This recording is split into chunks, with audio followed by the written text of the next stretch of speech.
Sarah Matthews wasn't looking for miracles. She was just trying to survive. One shift, one paycheck, and one day at a time. But then she saw them. 3 teenagers lost in the world, hungry and forgotten. She knew that pain. She knew that fight. So she did the only thing she could. She helped. What she didn't know, someone was watching. A billionaire in disguise. A man who could change everything. And in one unexpected moment he did. Because this wasn't just an act of kindness. It was a test. And Sarah was about to be given a choice that would rewrite her entire future. Would she take it or walk away? Before we begin the story, where are you joining us from today? Let me know in the comments. And if you're loving this story, hit that subscribe button. The harsh fluorescent lights of Quick Mart buzzed overhead as Sarah Matthews restocked the shelves with canned soup, her fingers numb from the air conditioning that never seemed to work properly. 8 hours into her double shift, exhaustion weighed on her shoulders like a heavy blanket. But Sarah kept moving and kept smiling at customers who barely acknowledged her existence. Through the storefront windows, she could see them again. The same 3 teenagers who had been hanging around the parking lot for days. Thin frames, worn clothes, and wary eyes that had seen too much. Sarah recognized that look. She'd worn it herself not so long ago. When her manager stepped out for a cigarette break, Sarah quickly gathered leftover sandwiches from the deli counter that would otherwise be thrown away at closing. She slipped out the side entrance and approached the teens cautiously. "Hey," she said softly, "you guys hungry?" They eyed her suspiciously at first. Trust wasn't something freely given when you lived on the streets. The tallest one, a boy with dark hair falling over his eyes, finally stepped forward and accepted the food with a mumbled thanks. What Sarah didn't notice was the sleek black Bentley parked across the street, or the man watching the entire exchange through tinted windows. Alexander Reeves, tech billionaire and CEO of Reeves Enterprises, had stopped for a business call on his way to yet another charity gala. He'd been half listening to his assistant drone on about quarterly projections when something caught his eye. Something unexpected in this forgotten corner of the city. Alexander ended his call abruptly, his attention fully captured by the young store clerk now sitting on the curb with 3 homeless teenagers, sharing food she probably couldn't afford to give away. He watched as she laughed at something one of them said. The genuine warmth of her smile transformed her tired face into something beautiful. For the first time in years, Alexander felt something stir within him. Curiosity, perhaps, or something deeper he couldn't quite name. The next day, Sarah was surprised to find the same black Bentley parked outside Quick Mart when her shift ended. Even more surprising was the distinguished, good-looking young man who stepped out and approached her. "Excuse me," he said. His voice carried the easy confidence of someone accustomed to being listened to. "Miss Matthews, isn't it? I wonder if I might have a moment of your time." Sarah clutched her purse tighter, instantly wary. "Do I know you?" "No," Alexander replied simply, "but I saw what you did yesterday with those teenagers." Her defenses rose immediately. "Look, if you're from management, those sandwiches were being thrown out anyway. And—" "I'm not from management," he interrupted gently. "My name is Alexander Reeves, and I have a proposition for you, one that might help those kids a lot more than a few sandwiches." Sarah's brow furrowed as recognition dawned slowly. Alexander Reeves, she'd seen his face on magazines, on television. What could someone like him possibly want with someone like her? 5 minutes, he said, gesturing toward the car. "That's all I ask." Against her better judgment, curiosity won out. Sarah nodded cautiously and followed him to the Bentley, unaware that those 5 minutes would alter the course of not only her life, but the lives of countless others. Inside the luxurious vehicle, Alexander didn't speak immediately. He studied her with intensity that made Sarah shift uncomfortably. "Why did you help them?" he finally asked. The question caught her off guard. She'd expected questions about her job, her background, and not this direct inquiry into her motives.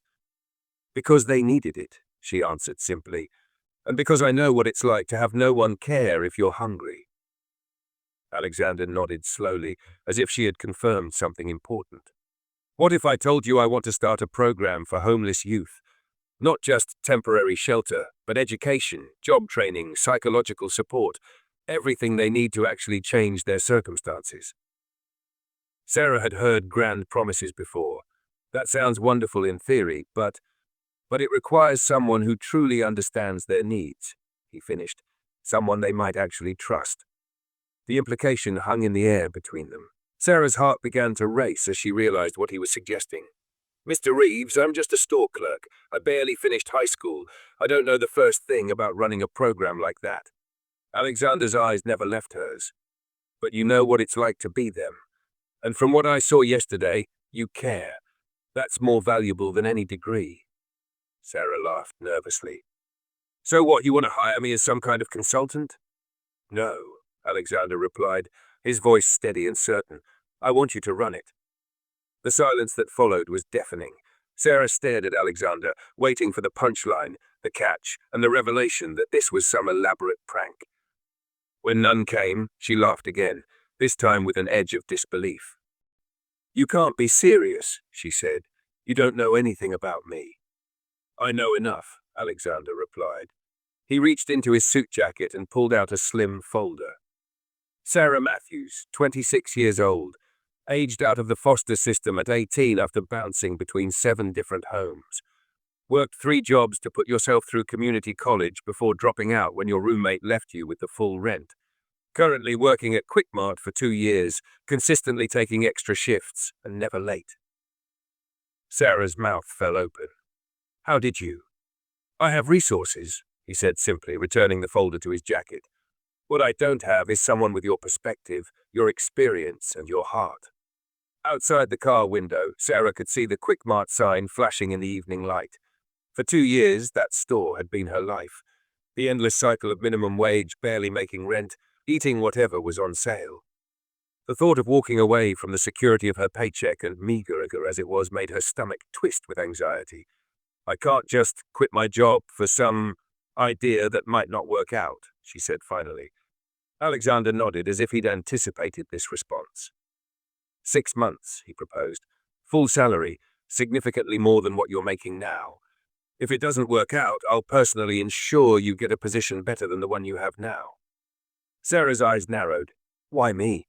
Why not someone with credentials, with experience running these kinds of programs? Because those people see statistics. You see human beings. Alexander leaned forward slightly. Those teenagers you helped yesterday, do you know their names? Jason, Ellie, and Jack, Sarah answered without hesitation. And I suspect you know more than just their names, Alexander said quietly. That's why it has to be you. Sarah looked down at her hands. Chapped from cleaning supplies, a small burn on one finger from the hot food counter. Hands that had never held power or possibility. I need to think about it, she said finally. Alexander handed her a business card. Take the weekend. Call me on Monday. As Sarah stepped out of the car, Alexander's voice stopped her. Miss Matthews? Those teenagers will be back tomorrow. Ask them what they really need. Not what social workers think they need. Not what I think they need. What they say they need. That's your first assignment. The Bentley pulled away, leaving Sarah standing on the sidewalk, the weight of possibility pressed against her chest until she could barely breathe. True to Alexander's prediction, the 3 teenagers returned the following evening. Sarah approached them during her break, this time with not just food, but a question. If you could have anything at all that would really help you right now, what would it be? They stared at her with suspicious eyes, accustomed to questions that led nowhere. Finally, Ellie, the quiet girl with a faded blue streak in her hair, spoke up. A place where people don't look at us like we're garbage, she said softly. Somewhere safe to sleep, where we don't have to watch our backs all night. Jack nodded in agreement. A shower, clean clothes, maybe an ID so I could actually get a job. Jason, the oldest and most guarded of the 3, just shrugged. What's the point of answering? Nobody's giving us any of that anyway. But Sarah kept pressing, kept asking, and slowly, reluctantly, they began to share more. Not just their immediate needs, but their dreams. Dreams they'd nearly forgotten they were allowed to have. Jason wanted to finish high school. Jack loved computers. Ellie used to paint before her mother's boyfriend kicked her out. By the end of her shift, Sarah had filled 3 pages of notes in the small notebook she kept in her apron pocket. and she had made her decision. Monday morning found her in the gleaming headquarters of Reeves Enterprises, feeling painfully out of place in her nicest blouse and slacks.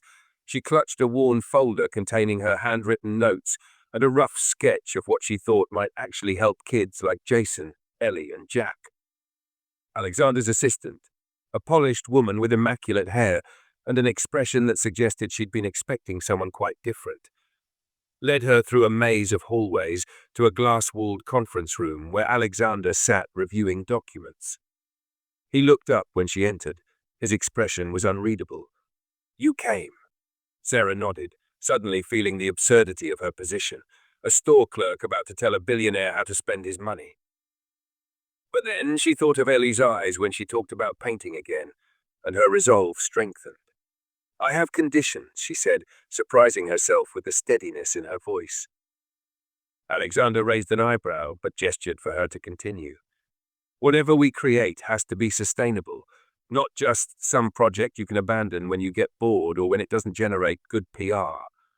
These kids have been let down by enough adults already." Sarah placed her folder on the table. "And I need actual authority, not just a figurehead position while your people make all the real decisions." The corner of Alexander's mouth twitched. It was not quite a smile, but something close. "Anything else?" Sarah took a deep breath. "Yes, I want to start with Jason, Ellie, and Jack. Not as some pilot program or test case, but because they need help now. Today." Alexander studied her for a long moment, and Sarah forced herself not to look away and not to shrink under his scrutiny. Finally, he nodded. "Agreed to all conditions. Now show me what you've got." With trembling hands, Sarah opened her folder and began explaining her vision, not for a traditional shelter or program, but for what she called a transition academy, a place that combines safe housing with practical education, job training, mental health support, and perhaps most importantly, a sense of community. "The system treats these kids like problems to be managed," she explained, warming to her subject. "But they're not problems. They're people who've never been given the tools or the chance to build stable lives." As she spoke, Alexander listened intently, occasionally asking questions that revealed he was taking her ideas seriously. When she finished, he was silent for several minutes. "It's going to be more complicated than you think," he said finally. "More expensive too." Sarah's heart sank. Of course it was too much to ask, too impractical. Which is why you'll need a proper team," Alexander continued, pressing a button on the conference phone. "Janet, please ask Diane from legal and Michael from finance to join us and see if Dr. Mark is available for a consultation this afternoon." He turned back to Sarah, whose mouth had fallen open slightly. "Unless you'd rather do this all on your own?" "No," she managed. "A team would be good." Alexander nodded briskly. "Then let's get started. I've already secured a property that might work, an old apartment building my company was planning to renovate for luxury condos. It needs work, but the basic structure is sound." Sarah blinked rapidly, struggling to process how quickly this was happening. "You already bought a building? Before I even agreed?" For the first time, Alexander looked slightly abashed. "I may have anticipated your answer. You don't strike me as someone who walks away from a challenge, Ms. Matthews." And just like that, within the span of a single morning, Sarah went from store clerk to the founding director of what would eventually be called Phoenix House, though neither she nor Alexander could have possibly imagined how that name would come to symbolize hope for hundreds of forgotten teenagers across the city. The first weeks were a whirlwind of activity. Sarah quit her job at Quickmart, much to the confusion of her manager, who couldn't understand why anyone would leave the security of minimum wage for what sounded like a pipe dream.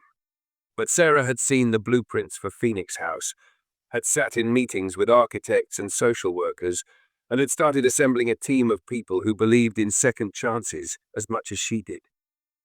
And then there was the matter of finding Jason, Ellie, and Jack again. They might not even be in the same area anymore, Alexander cautioned as they drove through the neighborhood where Sarah had last seen the teenagers. "Street kids move around, they have to." Sarah nodded, scanning the sidewalks, the alleys, the abandoned lots. "I know, but we have to try." It took 3 days of searching before they found Jack, huddled in the doorway of an abandoned laundromat, shivering despite the mild spring weather. When he saw Sarah, his eyes widened with recognition, then narrowed with suspicion when he noticed Alexander standing beside her. "Who's in the suit?" he asked, his voice hoarse. "This is Mr. Reeves," Sarah said gently. "He's helping me with something I want to talk to you about. Is Jason with you, Ellie?" Jack hesitated, clearly torn between trust and caution. "Maybe. Why?" "Because I have an offer for all of you," Sarah said. "No strings attached. If you don't like what you hear, you can walk away, but I think you should at least listen." Jack studied her for a long moment, then nodded almost imperceptibly. "Wait here." He disappeared around the corner, returning 15 minutes later with Jason and Ellie in tow. Ellie looked worse than when Sarah had last seen her, a bruise darkening her left cheekbone. Her already thin frame seemed to have shrunk further. "What's going on?" Jason demanded, positioning himself slightly in front of the others. "Who's he?" Alexander stepped forward, but Sarah gently placed a hand on his arm, stopping him. This was her moment, her connection with these kids. "Remember when I asked what you really needed?" she said quietly. "I heard you, and I think we can help."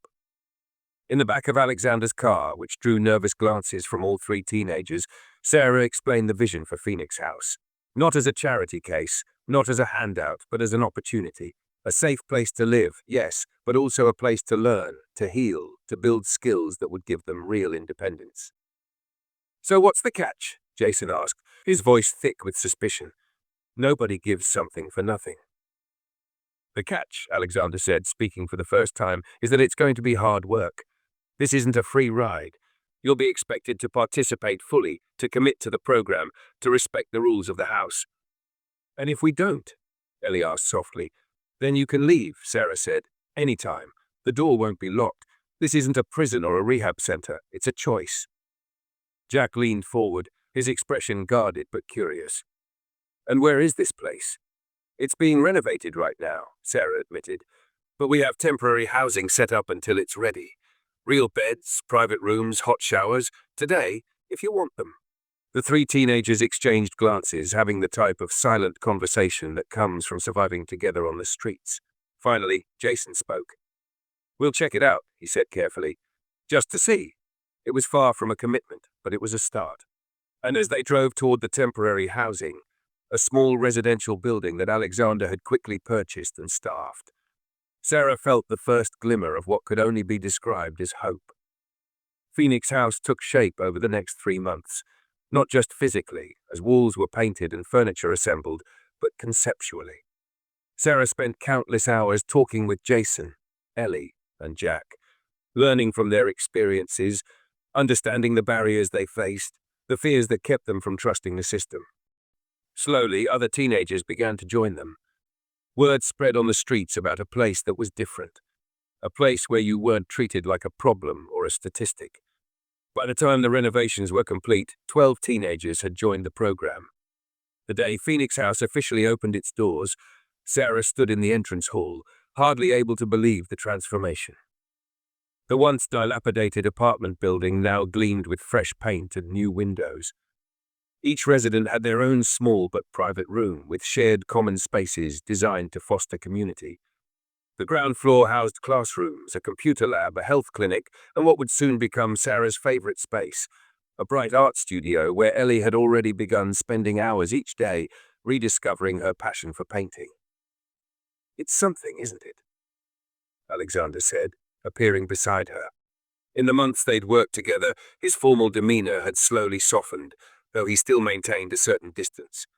"It's everything," Sarah replied, her voice thick with emotion. "More than I imagined." Alexander nodded as his gaze swept across the space. "You did this, you know. This was your vision." Sarah shook her head. "Your money made it possible." "Money doesn't create change," Alexander said quietly. "People do." Before Sarah could respond, Ellie appeared in the doorway, her face alight with an excitement that would have been unrecognizable 3 months ago. "Sarah, come see my painting. I think I actually finished one that doesn't suck." Sarah laughed, exchanging a quick glance with Alexander before following Ellie. As she walked away, she didn't notice the way Alexander watched her go. His expression was thoughtful. The first year of Phoenix House was harder than anyone had anticipated. There were setbacks, failures, nights when Sarah lay awake wondering if she'd made a terrible mistake thinking she could do this. 3 residents left the program, 1 by choice, 2 breaking rules they'd agreed to follow. Each departure felt like a personal failure, but there were successes too. Jason earned his GED and started community college courses. Jack discovered a talent for coding that led to an internship at a local tech startup. And Ellie's artwork was featured in a small community gallery where 2 of her pieces were actually sold. Alexander remained involved, stopping by regularly to check on the program's progress. His visits, once strictly business, gradually became more personal. He knew the residents by name, remembered details about their lives and their goals. And his relationship with Sarah evolved from employer-employee to something closer to partnership. "You look tired," he observed one evening, finding her in a small office surrounded by grant applications and budget spreadsheets. Sarah rubbed her eyes. "I'm fine, just trying to figure out how to stretch our funds for the next quarter." Alexander frowned. "I thought we had adequate funding." "We do, for now," Sarah acknowledged. "But I can't keep relying on your checkbook forever. Phoenix House needs to be sustainable." "You're thinking about expansion," Alexander said. "Not a question, but a statement." Sarah nodded. "There are so many more kids out there who need this, and not just in this city." Alexander was silent for a moment, then said something that changed everything. "I've been thinking about creating a foundation, something more formal than just writing checks, something that could take what you've built here and replicate it." Sarah looked up, hardly daring to hope. "Really?" "On one condition," Alexander said, his voice uncharacteristically hesitant. "That you lead it." Sarah blinked. "Me?" "Alexander, I'm just beginning to figure out how to run one house. A whole foundation?" "You're underestimating yourself," he said simply. "Again." Over the next 6 months, the Phoenix Foundation took shape. With Alexander's business acumen and Sarah's frontline experience, they developed a model that could be adapted to different communities, different needs. 2 more Phoenix houses opened in neighboring cities, with plans for 3 more the following year. And through it all, something else grew alongside the foundation. A deep connection between Sarah and Alexander that surprised them both. He, who had spent his life focused on building wealth and power, found himself drawn to her compassion, her determination, and her ability to see potential where others saw only problems. And she, who had never trusted the privileged or powerful, discovered in him a genuine desire to create meaningful change. It was a cool autumn evening, almost 2 years after their first meeting, when Alexander invited Sarah to dinner at his home, not to discuss foundation business, but simply to share a meal. His house was a modernist masterpiece of glass and steel overlooking the city. It reflected the Alexander she had first met, impressive, intimidating, and impersonal. But as he led her through to the kitchen, Sarah was surprised to find it warm and inviting, with Alexander himself, sleeves rolled up, preparing dinner. "You cook?" she asked, unable to hide her surprise. Alexander smiled, a genuine smile that reached his eyes, something that had become more common in recent months. "I live alone. Takeout gets old eventually." As they ate, the conversation flowed easily, touching on everything from childhood memories to favorite books to dreams for the Foundation's future. It was only when they moved to the living room, glasses of wine in hand, that Alexander grew serious. "There's something I need to tell you," he said quietly. "Something about why I stopped that first night, why I noticed you helping those kids." Sarah felt a flutter of anxiety. "What is it?" Alexander set down his glass, his expression distant. "I was 17 when my parents died. Car accident. I had other family, but no one who really wanted the responsibility of a teenager. I was sent to live with my uncle, a man who made it very clear that I was an unwelcome burden." Sarah listened, suddenly understanding why Alexander, despite his wealth and privilege, had somehow recognized something in those homeless teenagers and in her. "I wasn't homeless," he continued. "I had a roof over my head, food, education. But I know what it feels like to be unwanted, to be seen as a problem rather than a person." "What happened?" Sarah asked softly. "I graduated high school, got a scholarship to college, and worked my way through.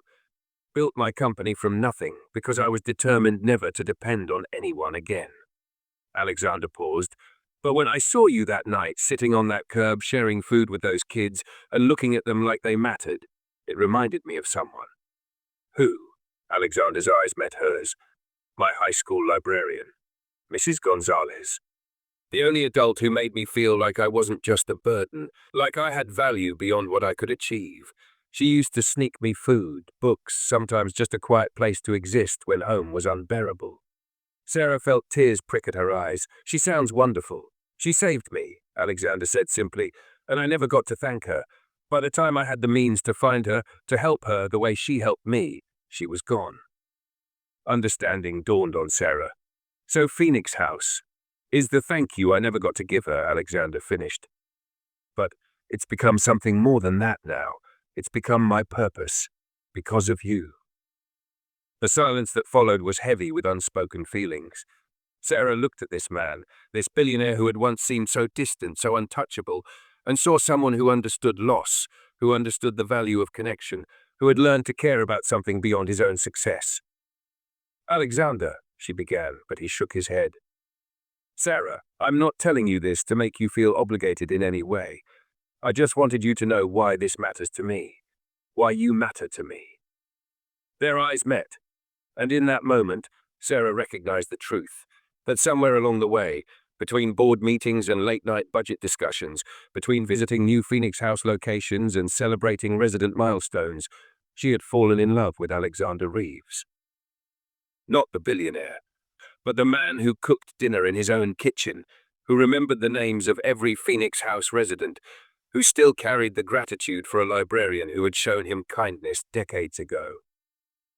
And from the way he looked at her, she suddenly knew she wasn't alone in these feelings. I think, Alexander said softly, that meeting you that night was the best thing that ever happened to me. Sarah smiled through tears she hadn't realized were falling. Better than your first million? Better than my first billion, he replied with a small laugh. Because money builds empires. But people like you, Sarah, people who see others, who care even when it's inconvenient, you build something far more valuable. You build hope. 5 years later, Phoenix House had grown beyond anything Sarah could have imagined that first night. 23 locations across the country, hundreds of teenagers finding their way from homelessness to stability, from despair to possibility. And at the heart of it all, an unlikely partnership that had blossomed into love, into family. Sarah and Alexander married in a small ceremony in the garden of the very first Phoenix House, surrounded by residents past and present. Ellie, now the Foundation's art therapy coordinator, was Sarah's maid of honor. Jason, halfway through his bachelor's degree, served as best man. And Jack, who had completed his computer science degree and returned to Phoenix House as an instructor, officiated the ceremony. As Sarah stood beside Alexander, exchanging vows, she couldn't help but reflect on the journey that had brought them here. From a chance encounter outside a convenience store to building a movement that was changing lives across the country. I have one more surprise, Alexander whispered as they shared their first dance as husband and wife. Sarah raised an eyebrow. Haven't we had enough surprises for one day? Alexander smiled, that full, unguarded smile that still made her heart skip. This one's different. The board approved it yesterday. Approved what? The Sarah Matthews Scholarship Fund, he said quietly. Full college tuition for every Phoenix House resident who wants to pursue higher education. Sarah stopped dancing, staring at him in disbelief. Alexander, that's millions of dollars. Worth every penny, he replied, because every one of those kids deserves the chance to become whoever they want to be, just like you did. Sarah rested her head against his chest, overwhelmed by gratitude, not just for the gift, but for the journey that had brought them here. For the night a billionaire had noticed a store clerk helping homeless teenagers. For the proposal that had changed not just her life, but the lives of hundreds of forgotten youth. For the reminder that sometimes the most powerful change begins with the simplest act of kindness. And as the sun set behind Phoenix House, shedding golden light across the garden, where teenagers who had once been lost now danced and laughed and dreamed of futures they never thought possible, Sarah knew that this was just the beginning. Because hope, once kindled, has a way of spreading. And sometimes all it takes is one person who sees value where others see only emptiness, who offers opportunity where others see only problems, who believes in possibility when everyone else has given up. Sometimes all it takes is one person to change everything. What did you think of Sarah and Alexander's story? Leave your thoughts in the comments. On a scale from 0 to 10, how would you rate this story? Subscribe to the channel and turn on notifications to follow all our stories, and don't forget to check out more emotional stories by clicking here on the final screen.